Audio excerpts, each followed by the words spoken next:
U ya nga mulayo wa pfanelo dza vhashumi wa gidi ḓa sumbe, mutholi hango tea u kombetshedza mushumi u shuma nga ḓuvha ḽa u awela nga nnḓa ha thendelano yo vhaho hone vhukati ha mushumi na mutholi.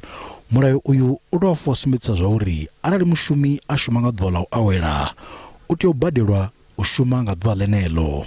Vhaḓivhi vha milayo ya zwa vhashumi vha ri vhatholi vha tea u tevhedza milayo ya vhashumi. Employers need to ensure that they comply with the Basic Conditions of Employment Act to ensure that they are compliant and they don't breach any legislation. Vha dovha futhi ṱuṱuwedza vhashumi u ḓivha pfanelo dzavho khathihi na milayo ya vhashumi. The same rules and regulations that you'd find in a normal working day would still apply. Therefore, if you're expected to arrive at work at a particular time, you'd still be expected to.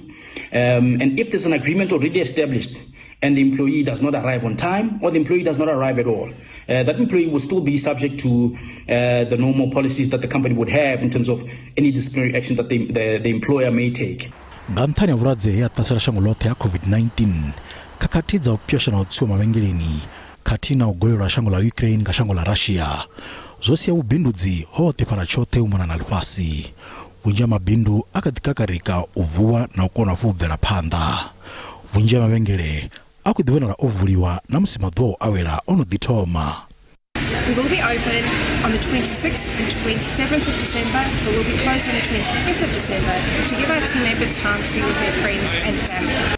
Vhatholi vha khou ṱuṱuwedzwa uri vha ṱhonifhe pfanelo dza vhashumi nga maanḓa na u pfesesa uri vhashumi vha shuma nga ḓuvha ḽa u awela fhedzi arali ho vha na thendelano na zwa uri mushumi u tea u badela masheleni o fhelelaho nga ḓuvha ḽa u awela kana u vha a siho mushumoni nga ḓuvha ḽa u awela na zwa uri mushumi u tea u badelwa kavhili musi o shuma nga ḓuvha ḽa u awela.